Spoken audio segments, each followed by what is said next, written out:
Hello children, welcome to our 8th social class. Children, in the last class we started topic public administration. In public administration we learned origin of a public administration and who was called as the father of a public administration, that was Woodrow Wilson, President of America. Then the first who used the term as a public administration, that was Alexander Hamilton. He was a person first who introduced the term public administration. Later on we see the relationship with the other social science, public administration and its relation with other social science,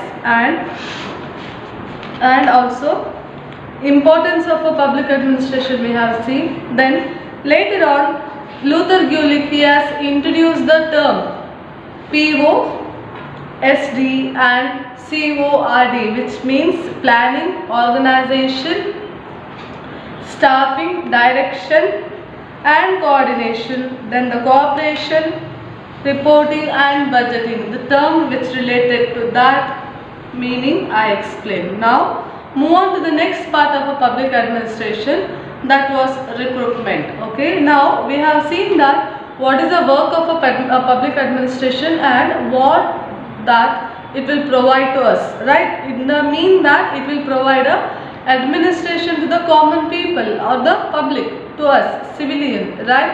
And now the question is that who was going to rule us? Whether they are the politician? Yes, is that the politician? No. Then who will provide public administration? Then so it was that public administration, in the sense during the time of a king, you may be noticed that king was superior. Below that there are the officer who help assist the king in the matter of administration or in the matter of a finance or in the matter of a security of a country, right? Or the financial matter he may be assisted. So to assist each department a person was appointed, right, in that time. Now also same, these people or one who was going to select as a public administration, they are going to be selected, correct? They are going to be selected, and that process was called as a recruitment. Okay, so what is the recruitment? Now I or you cannot be go for a public administration until we possess or until we gain the knowledge or the ability to serve the public service or to be a part of a public servant. Clear? So if we have a qualification or if we are suited for the mentally, physically, if we are fit for the service, public service, then we are selected through the public administration or we are selected through the process of a recruitment. So what is a recruitment? Recruitment is a process of searching eligible candidate, for civil service and motivating them to compete for the civil service is called recruitment. So see, here we all are having a capacity, right?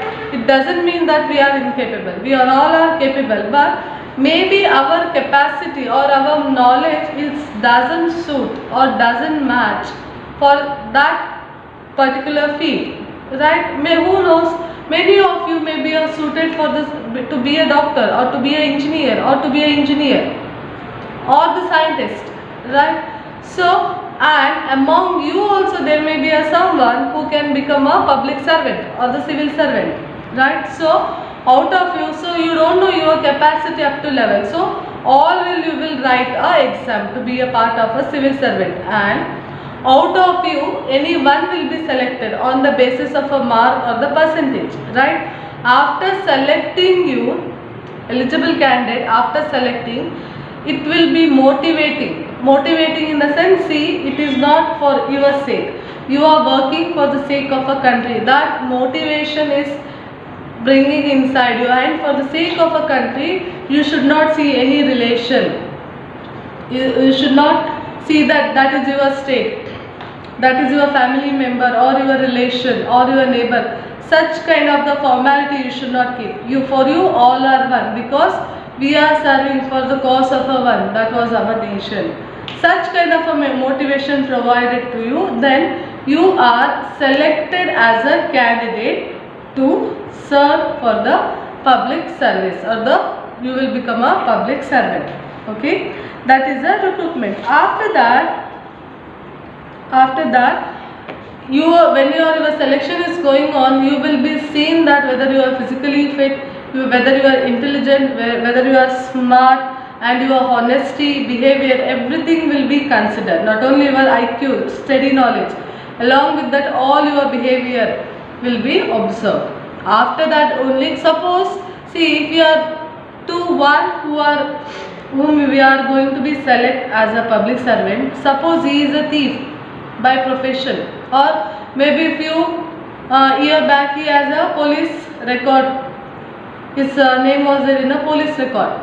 That time whether he can be a public servant? No, then he will be disqualified. So by seeing all this background, children, he will be selected as a public servant. Okay. Now assume that after one person was selected as a public servant. Okay, one person will be selected as a public servant. After that, what will be the procedure? What will be a procedure? Suppose it is like you are getting passed for an entrance exam to be a doctor, right? After getting passed in the entrance exam of a doctor, whether you will be a doctor? No. For that, what you have to be possessed? You have to complete your training, study period you have to be complete, right? Here also same, after getting passed in entrance exam, clear children? After getting passed in entrance exam, what you has to be done? You will be provided training. Is it clear? So you will be provided training, and after that you will be qualified as a fit for a particular place. Is it clear? After your training, you will be selected or considered as a fit for a particular place, and that process was called as a method of recruitment. Okay, method of a recruitment. So we have seen that eligible candidate will be selected to serve for a particular place. Okay, now after that what was going to be next? Okay, because each system was followed by step method was there. So here it was decided that one eligible candidate was going to be served in a particular place. Okay, after that what, and how you will be selected? So there are two methods of a recruitment. Means there may be a many way to select, but here in the public administration, usually public administration commission, they will follow the two methods to select the candidate. Which are these methods? One is direct recruitment, another one is internal recruitment. So now we are referring methods of the recruitments where a candidate is going to be selected. Then first one is direct recruitment, another one is internal recruitment. So assume that there are the posts. One A post is there, correct? A post is there. The number of the seat may be many, correct? It is like your school. Okay, it is like your school A. Okay, then in a school A, 8th standard, section A and section B. Okay, and there may be a 30 seat in each section. 30 seat in each section. So you now have to select for these 60 seats. Now you have to select for these 60 seats. How you are going to be select? So you will think that you are going to be select a method called direct recruitment method. What do you mean by direct recruitment method? If things assume that it is a primary level.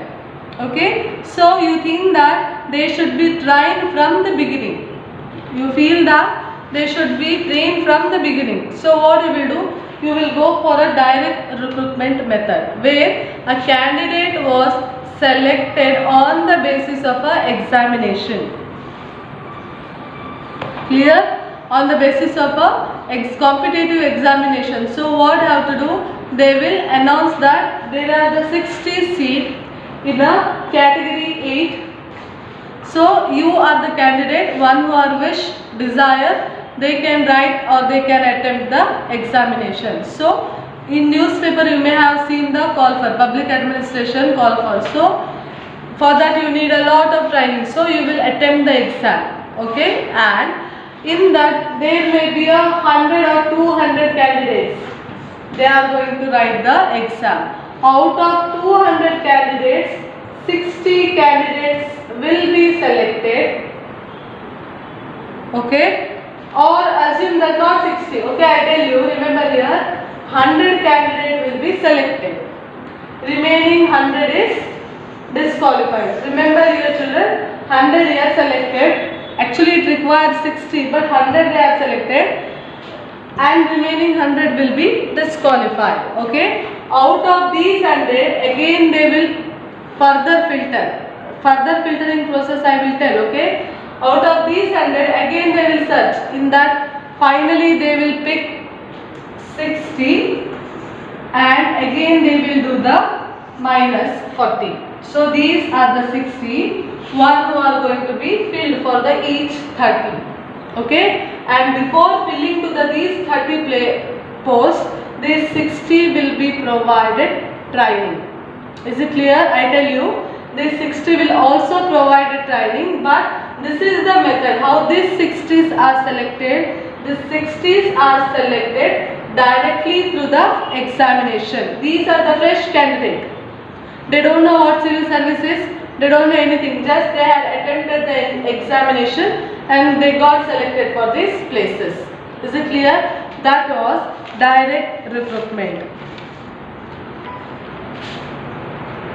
And next one is internal recruitment. What do you mean by internal recruitment? Internal recruitment in the sense a candidate was selected within the post in the sense now think that this is the first place of a working, first section or the primary section of a working office. Now here what you have done, you have selected 30 each section. Okay, now there is another that section B, that is the 9th standard. Okay, now here you want 10 member each in a section A and section B. 10 seats are there, so it requires totally 20 seats. Right? We are referring internal recruitment. So what you will do, instead of going direct recruitment, you will go for an internal recruitment. Internal recruitment in the sense, here to work here in this field, you feel that the candidate must have little primary experience in public administration. Is it clear? To work in this field, you feel that this candidate, one who working here, the person, one who work here, they must have certain knowledge, previous knowledge regarding the work. Right? So, so that children, you cannot select any new candidate again here in this place. Here you cannot select any new candidate, because if you select your new candidate, again you have to teach him from the A to Z.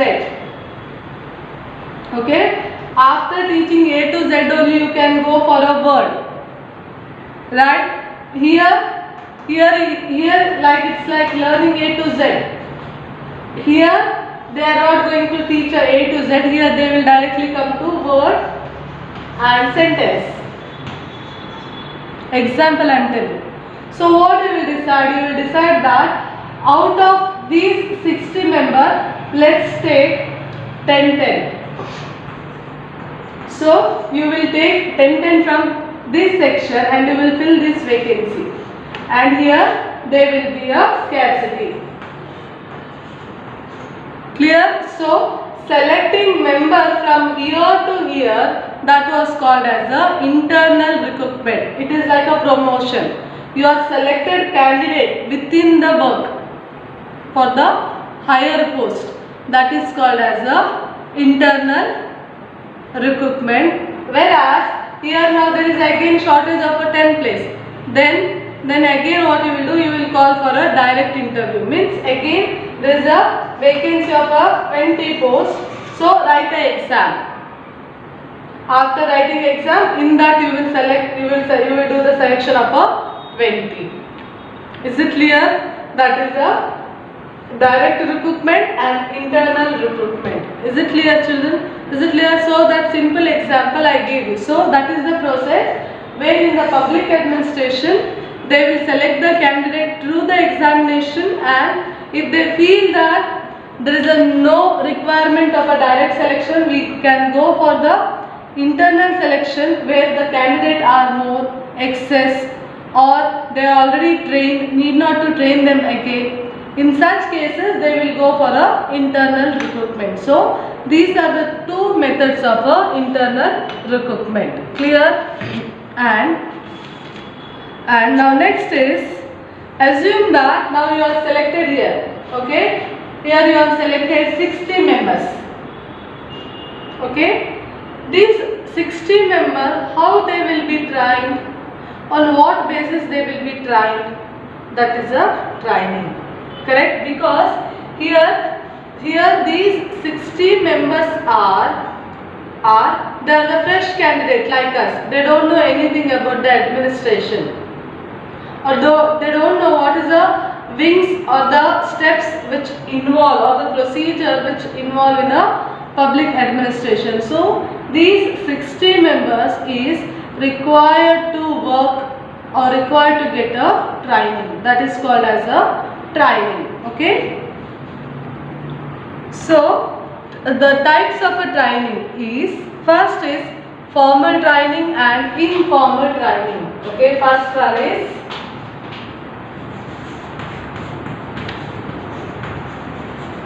formal and informal training. What do you mean by formal training? What do you mean by formal? The name itself says the formal training, in the sense the training was provided under the supervision of the expert. Okay, it is like, suppose you want to do the swimming, right?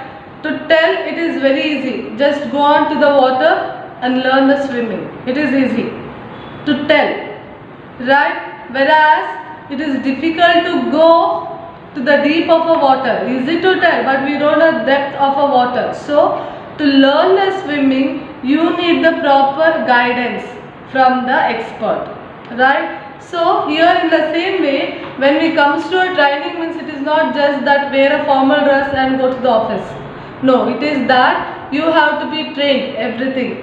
How to work in the office, what are the files to be, you have to be look after, and what are the works that comes under your section or which comes in your limits. If suppose there is a violation of that rules, what to do, what are the steps, whether they are purposely violated or it was by mistake, and what was the solution. All these steps has to be thought. It is not just 1 or 2 days work, it may take many time, right? So if you are providing training by the expert, then it was called as a formal training. Whereas informal training in the sense, you join the duty, right? Assume that you joined some duties, and after joining to that duty, there you are learning a work, that how to make, right? How to follow up the check, how to do the payment recovery. Suppose you didn't get the money, that how to recover. That everything you learn after joining the work. That is called as a informal work. Is it clear?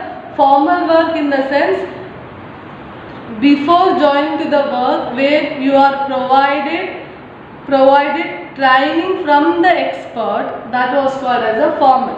Whereas informal in the sense, it is not formality that to be an accountant, you has to be get the training. No, after joining also you can learn the job from your seniors. That is a informal what? That is a informal training. Is it clear? Then another training is pre and post training.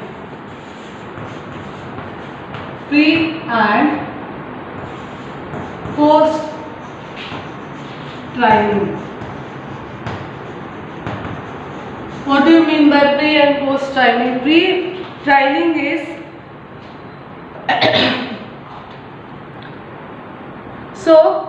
pre in the sense the name itself says it is a beginning, before. So here a training was provided before you are becoming a civil servant. Is it clear? Pre-training in the sense a training was provided before becoming a civil servant. Okay. Post in the sense that after a training was provided when you are selected as a civil servant. Is it got the clear? Is it clear? See, it is how in the sense. Example.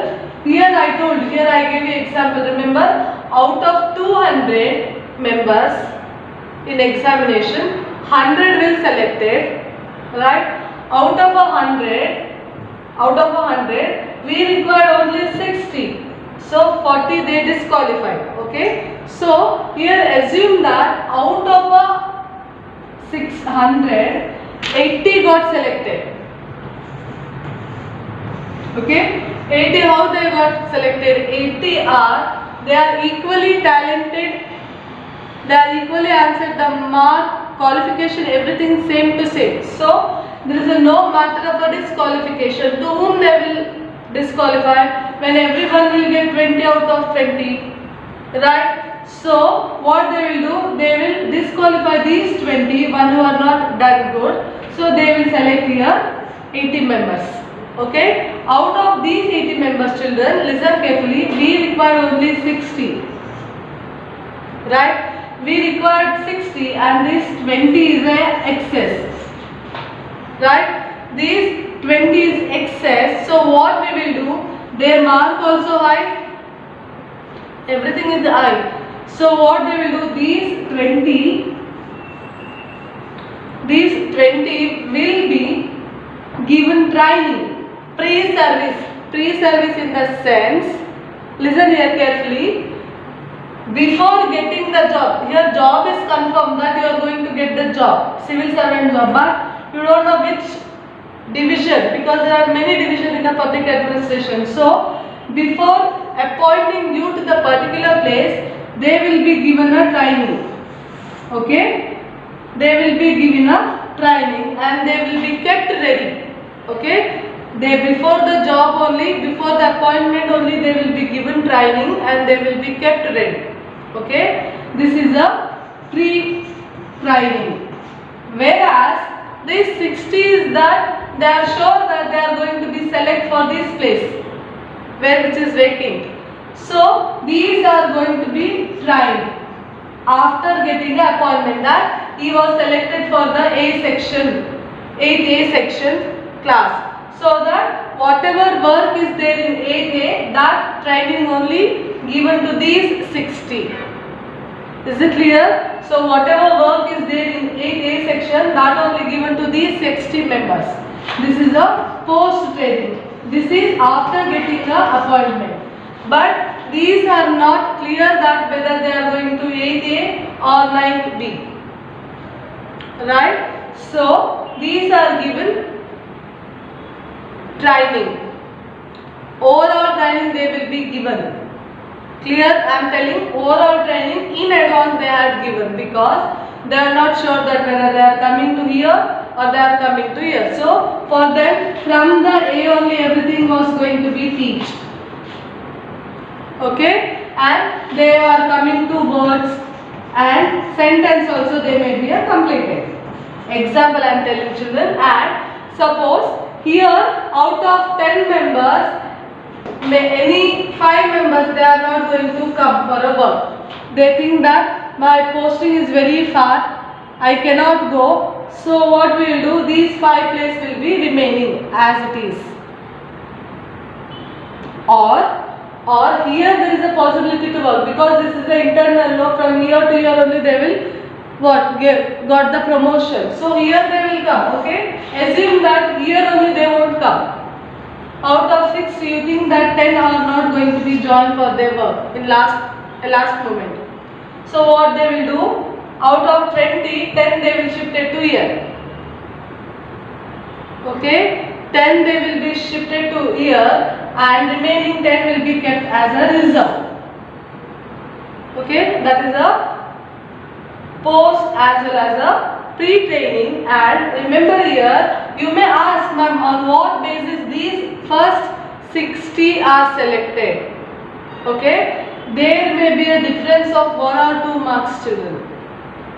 Clear? Because of that, these are given first preference, then these are kept as a reserve, but they will be selected and they will be given a training.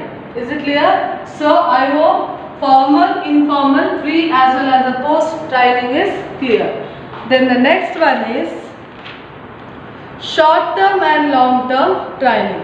So when we are providing or getting a training, there is a duration or a time limits, whether it will complete in a 1 month, 2 month. Yes, is it so easy? No. So suppose a training which get complete short and long, short term and long term means, suppose if training get to over in 4 to 6 weeks, that is a short term, and suppose more than a year if training goes, then that is a long term training. Is it clear?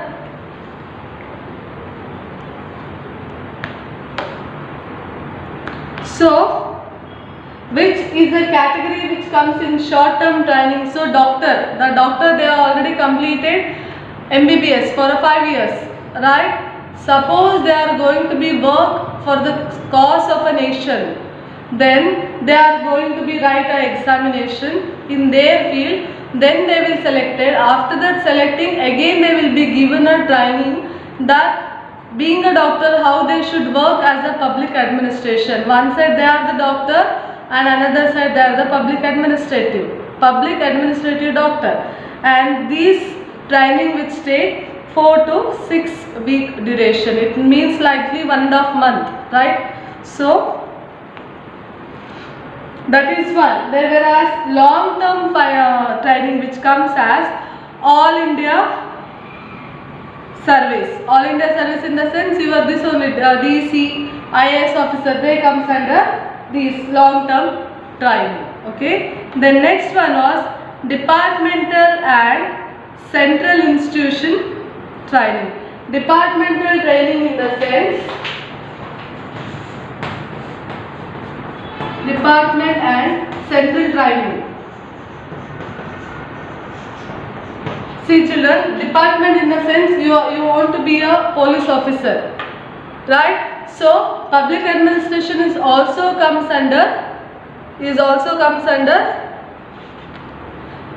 police or the police work or the police department is also comes under public administration. So in the public administration, particularly you want to go for a police department, then when they will give for a call for the police job, then you will write an exam and you will be selected. After selecting, if you are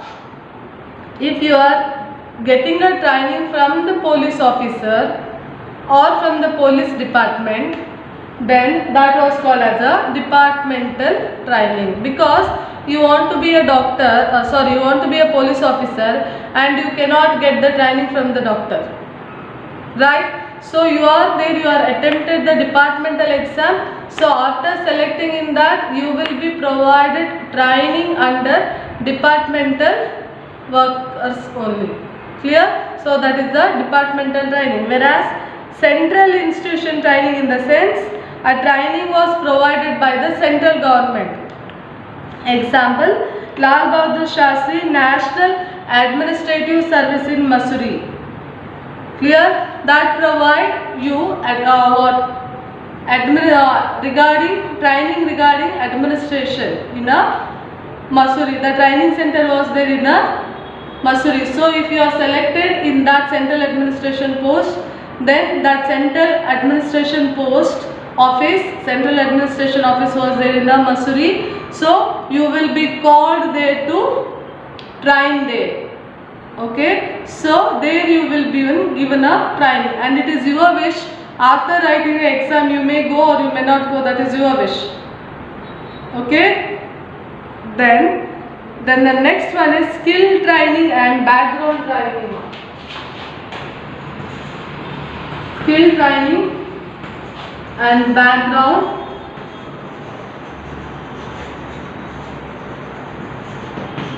Skill training and background training in the sense where a training was given to the candidate to increase his personal skill.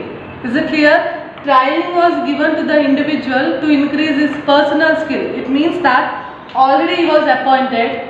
Clear, children? He was working in some other department. He is working in a department. So it is felt that he has to be given more training to give a more and better administration, so that he will be given a training. That is called as a skilled training. Whereas background training in the sense you are giving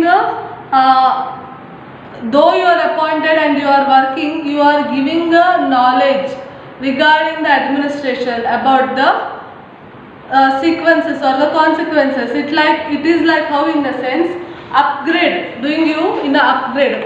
It is like now a lot of technology is there, improvement has been done. So regarding that, you will be developed and you will be trained that how to use that recent technology, how to modify your working structure. Regarding if you are provided the training, then that will be considered as a background training. Is it clear, children? These are the types which we can see in the training, which was the process of a recruitment. Remaining part, children, I will continue in the next class. Till then, learn whatever I taught.